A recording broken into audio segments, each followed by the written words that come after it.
Back to Hindi वार्ता साहित्य channel में आपका स्वागत है। तो आज हम करने वाले हैं अंधा युग। अंधा युग की हम भूमिका देखेंगे।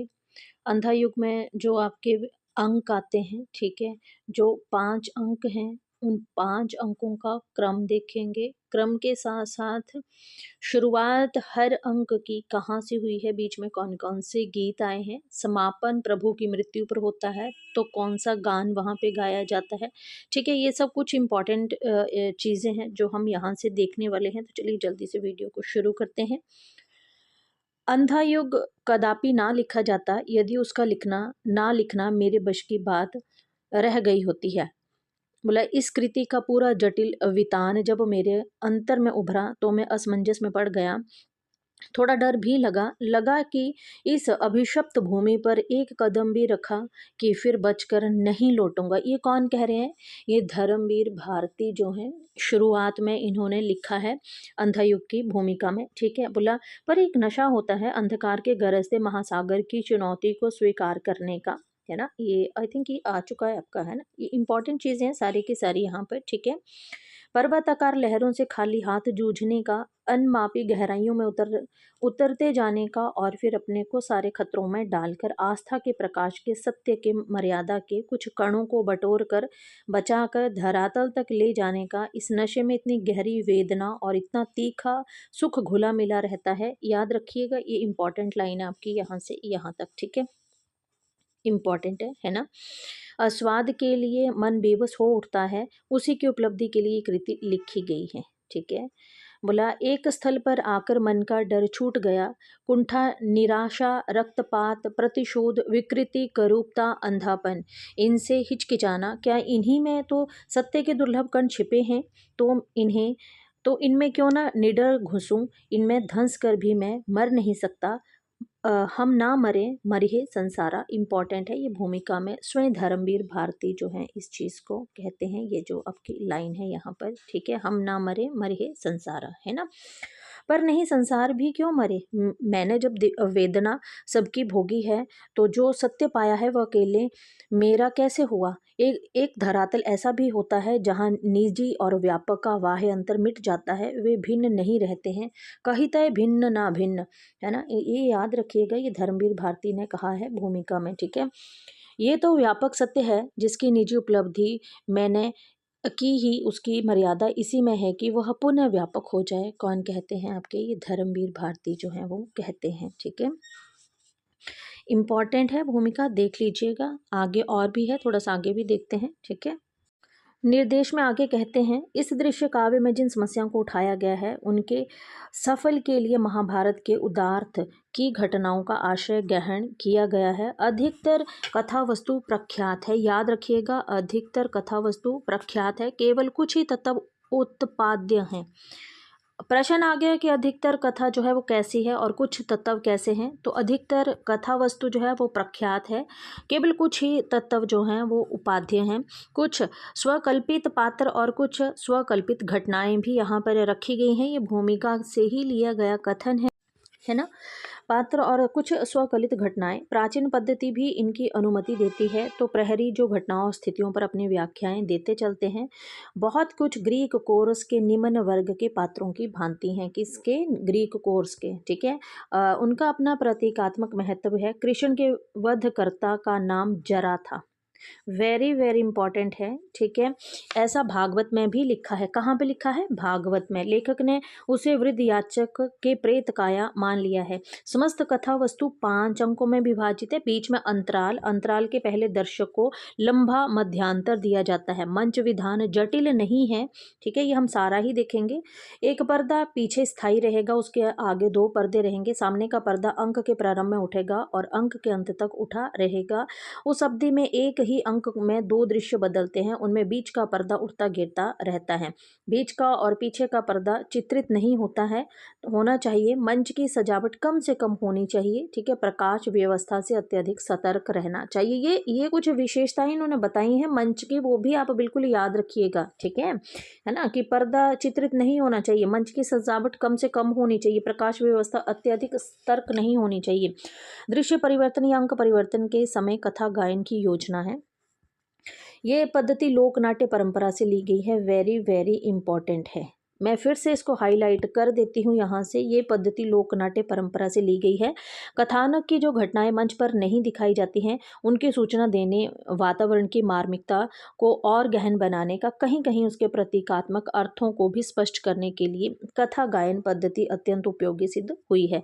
कथा गायन दो रहने चाहिए। कथा गायन कितने बोले गए हैं? दो बोले गए हैं, एक स्त्री और एक पुरुष का। ठीक है, कूट में प्रश्न बन सकता है कथा गायन कितने तरह का होना चाहिए? दो तरह का। ठीक है, जहाँ गायन में जहाँ छंद बदला है वहाँ दूसरे गायक को गायन सूत्र ग्रहण कर लेना चाहिए। वैसे भी आशय के अनुसार उचित प्रभाव के लिए पंक्तियों को स्त्री या पुरुष में बांट देना चाहिए। कथा गायन के साथ अधिक वाद्य यंत्रों का प्रयोग नहीं होना चाहिए। ठीक है, ये कुछ विशेषताएं हैं, बिल्कुल याद रखिएगा। गायक स्वर ही प्रमुख रहना चाहिए। संवाद मुक्त छंदों में है और अंतराल में कितने प्रकार की ही छंद योजना में मुक्त वृतगंधी गंध का, एक मिनट, गद्य का भी प्रयोग किया गया है।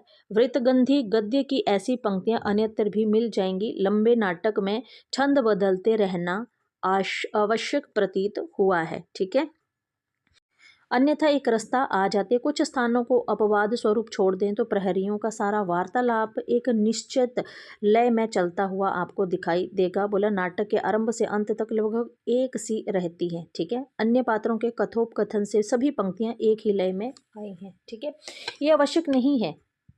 बोला जैसे एक बार बोलने के लिए कोई मुंह खोले किंतु उसी बात को कहने में मन में भावनाएं कई बार करवटें बदल लें तो उसे संप्रेषित करने के लिए लय भी अपने को बदल लेती है। मुक्त छंद में कोई लिरिक प्रवृत्ति की कविता अलग से लिखी जाए तो छंद की मूल योजना वही बनी रहती है, किंतु नाटकीय कथन में इसे मैं बहुत आवश्यक नहीं मानता। कहीं कहीं लय का ये परिवर्तन मैंने जल्दी जल्दी ही किया है। उदाहरण के लिए इन्होंने यहाँ पर बोला संजय के समस्त संवाद एक विशिष्ट लय में है, पर संजय के संवाद ही ये लय अकस्मात बदल भी जाते हैं। जब अंधा युग प्रस्तुत किया गया तो अभिनेता के साथ एक कठिनाई दिख पड़ी। वे संवादों को या तो बिल्कुल कविता की तरह लय के आघात देकर पढ़ते रहते थे या फिर बिल्कुल गद्य की तरह। बहुत इंपॉर्टेंट पंक्ति है, इसको याद रखिएगा। इंपॉर्टेंट चीज़ें हैं ये सारी की सारी। ठीक है, किंतु बोला लय किंतु छंद की लय भी ध्वनित होती रहती है। अभी इस प्रकार के नाटकों की परंपरा का सूत्रपात ही हो रहा है, किंतु छंदात्मक लय, नाटकीय कथन और अर्थ पर आग्रह का जितना सफल समन्वय अश्वत्थामा की भूमिका में है ना, ये अश्वत्थामा की भूमिका में श्री गोपाल दा ने, ये अश्वत्थामा की भूमिका किसने निभाई थी? देखो कितना इंपॉर्टेंट कथन है ये। ठीक है, ये गोपाल दा ने अंधा युग की रेडियो रूपांतरण में प्रस्तुत किया था। वेरी वेरी इंपॉर्टेंट है, प्रश्न यहाँ से आ सकता है, श्योर है, यहाँ से 100% प्रश्न बनेगा। ठीक है, अंधा युग के रेडियो रूपांतरण में प्रस्तुत किया था। उसमें volume, undertone, overtone, overlapping tone, स्वरों के कंपन आदि का जैसा उपयोग किया गया है वह न केवल इस गीति नाट्य वरन समस्त नई कविता के प्रभाव उत्पादक पाठ की अंतिम संभावनाओं की ओर संकेत करता है। मूलतः ये काव्य रंगमंच को दृष्टि में रख कर लिखा गया है। यहाँ वह उसी मूल रूप में छापा जा रहा है। लिखे जाने के बाद इसका रेडियो रूपांतरण भी प्रस्तुत हुआ, जिसके कारण याद रखिएगा इसका रेडियो रूपांतरण है ना। ठीक है, इसके संवादों में लय और भाषा को मांझने में काफ़ी सहायता मिली। मैंने इस बात को भी ध्यान में रखा कि मंच विधान में थोड़ा बदल कर ये खुले मंच वाले लोक नाट्य में परिवर्तित कर दिया जाए। ठीक है, लोक नाट्य में है ना, अधिक कल्पनाशील निर्देशक इसके रंगमंच में प्रतीकात्मक भी बना सकते हैं। ठीक है, पहले बात करें स्थापना है। ठीक है, अंधा युग की पहला अंक आता है। ठीक है, कौरव नगरी। दूसरा अंक जो है पशु कौदे। तीसरा अंक अश्वत्थामा का अर्ध सत्य। फिर आता है आपका तीसरे अंक के बाद आ जाएगा आपका अंतराल, पंख पहिए और पट्टियाँ। चौथा अंक है गंधारी का शाप। पांचवा अंक विजय, एक क्रमिक आत्महत्या। और समापन जो है आपको पता है प्रभु की मृत्यु पर जो है वो समापन। चलिए पात्र की बात करते हैं। पात्रों में सबसे पहले आती हैं गंधारी हैं, धृतराष्ट्र, कृतवर्मा है, संजय है, वृद्धयाचक है, प्रहरी है, व्यास है, विदुर है, युधिष्ठिर, कृपिचार्य हैं, युयुसु हैं, गुंगा भिखारी, प्रहरी और बलराम है ना। अगर बात करें यहाँ पर इसकी गंधारी की, सबसे पहले गंधारी हैं आपके पास, ये धृतराष्ट्र की पत्नी तथा कौरवों की माँ हैं। ठीक है, एकमात्र अकेली ही यहाँ पर ये पात्र स्त्री पात्र आती हैं। उसके बाद धृतराष्ट्र आते हैं आपके पास, जो कि जन्म से अंधे हैं, हस्तिनापुर के राजा हैं और पुत्र मोह में बहुत अंधे हैं ये। कृतवर्मा की बात करें, युद्ध के बाद जीवित यही रहते हैं कृतवर्मा, कौरवों की ओर से लड़ने वाले हैं ये, ठीक है। संजय की बात करें, संजय इनको जो है व्यास के द्वारा दिव्य दृष्टि दी गई है, ठीक है ना, जो कि महाभारत के युद्ध का आंखों देखा हाल जो है वो धृतराष्ट्र को सुनाते हैं। वृद्धयाचक की बात करें, ये एक कल्पित पात्र है जो कौरवों की विजय की भविष्यवाणी करता है, लेकिन भविष्यवाणी झूठी हो जाती है। बाद में अश्वत्थामा द्वारा उसकी हत्या जो है वो कर दी जाती है ना। आगे देखते हैं, प्रहरी है, प्रहरी 1 आ गया आपका और प्रहरी 2 आ गया। ये आपके गौण पात्र में आते हैं, ठीक है। आपके आगे जो आपका विदुर आता है, ठीक है। विदुर की बात करें तो विदुर जो है ये गांधीवादी पात्र हैं, कृष्ण भक्त हैं और कुशल राजनीतिज्ञ हैं। ये जो हैं ये गांधीवादी पात्र हैं, ठीक है ना। युधिष्ठिर की बात करते हैं यहाँ पर, तो आपके जो युधिष्ठिर आते हैं, ठीक है, ये भी गौण पात्र में रखे हैं। उसके बाद आपके कृपाचार्य आते हैं, ठीक है, इनको भी गौण पात्र में ही रखा गया है। आपके युयुत्सु आते हैं, ठीक है। युयुत्सु ये धृतराष्ट्र का दासी से उत्पन्न पुत्र है, जो युद्ध में पांडवों की ओर से लड़ता है और अंत में जो है सिर्फ यही बचा रहता है, ठीक है। गुंगा भिखारी की बात करें, ये भी गौण पात्र हैं आपके, ठीक है। और बलराम जो है ये भी आपके गौण पात्र में ही रखे गए हैं। आगे और देखते हैं इम्पॉर्टेंट कुछ चीज़ें। घटना की बात करें यहाँ पर, तो आपका अंधा युग जो है ये घटना जो है बहुत इंपॉर्टेंट है ना। महाभारत के 18वें दिन की संध्या से लेके प्रभास तीर्थ में कृष्ण की मृत्यु के क्षण तक का वर्णन जो है वो आपको यहाँ पर मिलता है। आगे चलते हैं, देखते हैं, सबसे पहले स्थापना पे चलते हैं, ठीक है। अंधा युग की स्थापना की अगर बात करें, आपको पता है इसमें 5 अंक हैं। सबसे पहले स्थापना है, ठीक है। स्थापना में अंधा युग में नेपथ्य से उद्घोषणा तथा मंच पर नर्तक के द्वारा उपयुक्त भाव नाट्य का प्रदर्शन होता है। शंख ध्वनि के साथ पर्दा खुलता है, याद रखिएगा यहाँ से प्रश्न बिल्कुल बनते हैं, ठीक है।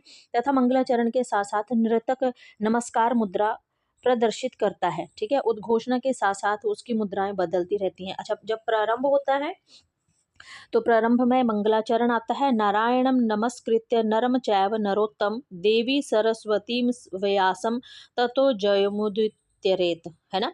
ये क्या है, ये सबसे पहले जब हम स्थापना देखते हैं तो स्थापना में सबसे पहले मंगलाचरण आता है, फिर आती है उद्घोषणा। उद्घोषणा का पहला जो आपका आता है ना, ठीक है, ये जो पहला यहाँ पे दिया गया है ना, ठीक है, इन पंक्तियों को आप बिल्कुल देख लीजिए, क्योंकि हर एक पंक्ति को कंठस्थ करना तो पॉसिबल नहीं है, पर याद रखिएगा सबसे पहले स्थापना में आपका जो है, ठीक है, यहाँ पर मंगलाचरण है, उसके बाद उद्घोषणा है कि जिस युग का वर्णन इस कृति में है उसके विषय में विष्णु पुराण में कहा गया है। वेरी वेरी इंपॉर्टेंट है, विष्णु पुराण में कहा गया है, यहाँ पर देख लीजिएगा, ठीक है। तत् शचा अनुदित अलाप हासम व्यवच्छेद अधित अर्थी गस असंलक्ष्यो भविष्यता, उस भविष्य में धर्म अर्थ हासो उन्मुख होंगे, क्षय होगा धीरे धीरे सारी धरती का, है ना। तो इतना भी आप देख लेंगे शुरुआत उद्घोषणा में क्या कहा गया है, तब भी प्रश्न जो है वो आपका बन जाएगा, ठीक है। आगे अगर अंतिम भी देखना चाहें तो आपका कपट वेश धारण मेष महत्व हेतु जिनके नकली चेहरे होंगे केवल उन्हें महत्व मिल। आते हैं पहले अंक पे। पहला अंक आपको पता है, आपने हमने जो देखना है यहाँ से वो यही चीज़ें हमने इम्पॉर्टेंट जो है वो नोट कर लीजिएगा बिल्कुल। पहला अंक जो है आपका कौरव नगरी है, आपको पता है कौरव नगरी जो शुरुआत होती है, ठीक है, यहाँ से मैच करने के लिए प्रश्न बन सकता है। 3 बार यहाँ पे तूर्यनाद के उपरांत कथा गायन जो है वो प्रारंभ होता है। कौरव नगरी में सबसे पहले क्या होता है, 3 बार जो है ये आपका तूर्यनाद और उसके बाद जो है वो कथा गायन आरंभ होता है। सबसे पहली पंक्ति कौरव नगरी जो आपका अंक है, इसकी सबसे पहली जो पंक्ति है वो है, टुकड़े टुकड़े हो बिखर चुकी मर्यादा, उसको दोनों ही पक्षों ने तोड़ा है, पांडव ने कुछ कम कौरवों ने कुछ ज्यादा, ये रक्तपात अब कम समाप्त होगा, ये अजब युद्ध है, नहीं किसी की भी जय, दोनों पक्षों को खोना ही खोना है, अंधों से शोभित था युग का सिंहासन, दोनों ही पक्षों में विवेक ही हारा है। यहाँ से आप ना कथा गायन की शुरुआत की पंक्तियाँ जो आपकी 3-4 पंक्तियाँ आती हैं ना, इनको बिल्कुल, ये बहुत इंपॉर्टेंट पंक्तियाँ हैं आपकी, मैं बता देती हूँ, ठीक है। आपका जो प्रथम अंक है, प्रथम अंक कौरव नगरी है ना, मैं फिर से बता देती हूँ, कौरव नगरी तूर्यनाद, 3 बार तूर्यनाद होता है, उसके बाद जो है कथा गायन होता है। कथन गायन की जो पहली 3 पंक्तियाँ हैं बहुत इंपॉर्टेंट है ये, इनको देख लीजिएगा। पहला आपने अंक देख लिया कौरव नगरी, क्या हुआ था 3 बार तुर्यनाद हुआ था। अगर मैच करने के लिए आ गया तो बिल्कुल आप कर पाएंगे। ठीक है, आगे चलते हैं, दूसरा अंक देख। दूसरे अंक की बात करें तो दूसरा अंक जो है आपका, उसमें पशु का उदय। ठीक है, पशु का जब उदय होता है तो इसमें कथा गायन होता है। सबसे पहले कथा गायन की पहली ये पंक्तियां आपको याद करनी है। जो क्लास में मेरे साथ हैं उनसे मैंने ये पूछना भी है। ठीक है ना, कि पहली दूसरी 5 अंक का मैं आपसे क्रम पूछूंगी। 5 अंक में पहले पहले जो आपके ये अंक आते हैं, है ना, उन पहले पहले अंकों की आपकी जो भी पंक्तियां हैं, जो भी शीर्षक है वहाँ पे, जो भी गायन है, मैं आपसे बिल्कुल पूछूंगी, तो बिल्कुल उसको नोट कर लीजिएगा। संजय तटस्थता दृष्टा शब्द का शिल्पी है, पर वह भी भटक गया असमंजस के वन में। दायित्व गहन भाषा अपूर्ण, श्रोता अंधे, पर सत्य वही देगा उनको संकट क्षण में। वह संजय भी इस मोह निशा से घिर कर है भटक रहा, जाने किस कंटक पथ पर। है ना, ये क्या है, ये दूसरा जो आपका अंक है, दूसरे अंक का में कथा गायन होता है, कथा गायन की आरंभ की ये पंक्तियां हैं। ठीक है, आगे देखते हैं। मैं तीसरे अंक की बात करें, तीसरा अंक अश्वत्थामा का अर्ध सत्य। अश्वत्थामा का अर्ध सत्य जो है, इसकी शुरुआत भी एक कथा गायन से होती है। कथा गायन के आरंभ की पंक्तियां आपको ये यहाँ तक याद रखनी है। संजय का रथ जब नगर द्वार पहुंचा, तब रात ढल रही थी, हारी कौरव सेना कब लौटेगी ये बात चल रही थी। संजय ने सुनते सुनते युद्ध कथा, हो गई सुबह पाकर ये गहन व्यथा। गंधारी पत्थर थी उस श्रीहत मुख पर, जीवित मानस सा कोई चिन्ह ना था। दोपहर होते होते हिल उठा नगर, खंडित रथ टूटे छकड़ों पर लद कर। है ना, थे लौट रहे ब्राह्मण स्त्रियां चिकित्सक। है ना, ठीक है, तो आप जो है यहाँ तक इसको बिल्कुल कर लीजिएगा। है ना, यहाँ पे देखो आपका बोला, ध्वजा उड़ाते रौंदते हुए धरती को, गगन कांपते थी गई युद्ध को, 18 दिन पहले उसका ये रूप हो गया आते आते। ठीक है, तो हमने पहले ही पढ़ लिया कि 18 दिन की युद्ध की भीषणता का वर्णन इसमें किया गया है। ठीक है, ये था आपका तीसरा अंक। तीसरे अंक की मैंने आपको बता दिया, आपको याद क्या करना है यहाँ से। तीसरे अंक में आपको, तीसरे अंक में अश्वत्थामा का अर्ध सत्य, कथा गायन कहाँ से होता है, यहाँ से इतनी पंक्तियां आपको बिल्कुल याद होनी चाहिए, इंपॉर्टेंट है। ठीक है, आगे चलते हैं। तीसरे अंक के बाद आपका आता है अंतराल, पंख, पहिए और पट्टियां, वृद्धयाचक। अब याद रखना है, अंतराल जब आता है, पंख, पहिए और पट्टियां, तो इसमें वृद्धयाचक प्रवेश करता है। स्टेज पर मकड़ी के जाले जैसी प्रकाश रेखाएं और कुछ कुछ प्रेतलोक सा वातावरण है। इंपॉर्टेंट है कि स्टेज पर जब वृद्धयाचक प्रवेश करता है उसे क्या दिखाई देता है, उसे दिखाई देता है मकड़ी के जाले जैसी रेखाएं और प्रेतलोक का वातावरण सा उसको लगता है। पहले मैं झूठा भविष्य था, वृद्धयाचक था, अब मैं प्रेतात्मा हूँ। अश्वत्थामा ने मेरा वध किया था, जीवन एक अनवरत प्रवाह है, और मौत ने मुझे बाह पकड़कर किनारे खींच लिया है, और मैं तटस्थ रूप से किनारे पर खड़ा हूँ और देख रहा हूँ। आपको इतना ही यहाँ से इसको याद करना है। चौथे अंक के ऊपर चौथा अंक आपका गंधारी का शाप है। ठीक है, इसका भी शुरुआत कथा गायन से ही होती है। कथा गायन को याद रखना है। वे शंकर थे, वे रौद्रवेशधारी विराट, प्रलय थे जो शिविर द्वार पर दिखे। अश्वत्थामा को अनगिनत विष भरे सांप भुजाओं पर बांधे, वे रोम रोम में अनगिनत महाप्रलय साधे। वो जो शिविर द्वार पर दिखे अश्वत्थामा को, बोले वे जैसे प्रलय मेघ गर्जन स्वर, मुझको पहले जीतो तब जाओ अंदर। युद्ध किया अश्वत्थामा ने पहले है, और कौन जो दिव्यास्त्रों को सह ले। शर शक्ति प्रास नाराच गदाएं सारी, लो क्रोधित हो अश्वत्थामा ने मारी। वे उनके एक रोम में समा गई सब, वह हार मान बंदना लगा करने तब। ये है, तो ये है हमारा चौथा अंक। ठीक है, गंधारी का शाप मैंने आपको बता दिया यहाँ से याद करने के लिए, ये से ये। ठीक है, इंपॉर्टेंट है। चौथे अंक का जो प्रारंभ होता है वो भी कथा गायन से ही होता है। अब चलते हैं अपने 5वें अंक की तरफ। ठीक है, 5वां अंक है विजय एक क्रमिक, 1 मिनट में पेन ले लूँ। विजय एक क्रमिक आत्महत्या, इसका प्रारंभ जो है वो भी कथा गायन से होता है। आपको हर कथा गायन की पहली 3-4 पंक्तियां जो है वो बिल्कुल पढ़नी है, याद करनी है। ज़्यादा हम कुछ भी याद नहीं कर रहे हैं, हम हर जो अंक है, हर अंक का जो कथा गायन जहाँ से प्रारंभ हुआ है उसकी पहली 2-2 पंक्तियां हमें करनी है, ज़रूरी हैं। आते हैं प्रश्न यहीं से ही। कथा गायन है, दिन हफ्ते मास बरस बीते, ब्रह्मास्त्रों से झुलसी धरती, यद्यपि हो आई हरी भरी, अभिषेक युधिष्ठिर का संपन्न हुआ, फिर से पर पा ना सकी खोई शोभा कौरव नगरी। सब विजय थे लेकिन सब थे विश्वास ध्वंस, थे सूत्रधार खुद कृष्ण किंतु थे शापग्रस्त। इस तरह पांडव राज्य हुआ आरंभ। पुण्यहत अस्त व्यस्त थे भीम बुद्धि से मंद, प्रकृति से अभिमानी। अर्जुन थे अस्मय वृद्ध, नकुल थे अज्ञानी। सहदेव अर्ध विकसित थे, शैशव थे से अपने थे एक युधिष्ठिर जिनके चिंतित माथे पर, है ना। पांचवा अंक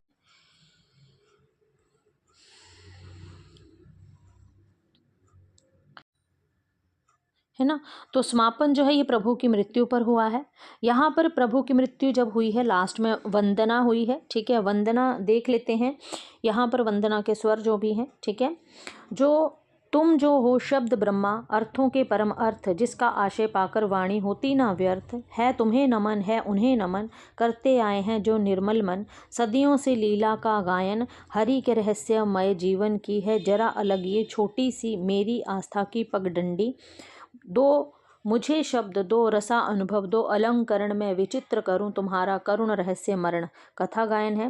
वह था प्रभास वन क्षेत्र महासागर तट पर, नभ चुंबी लहरें रह रह खाती थी पछाड़। था धुला समुद्री फेन समीर झकोरों में वह चली हवा। तो समापन प्रभु की मृत्यु पर हुआ है, ठीक है। हमने लास्ट में देख लिया कि वंदना थी, है ना। प्रभु की मृत्यु जब हुई तो वंदना गाई गई थी। वंदना के जो ये शुरू की पंक्तियाँ और अंतिम का जो पंक्तियाँ हैं वो आपको बिल्कुल ध्यान में रखनी है, ठीक है। तो यहीं पर हमारा अंधा युग जो है वो इन शॉर्ट जो है वो मैंने आपको बता दिया है, मोस्ट इम्पॉर्टेंट है, ठीक है।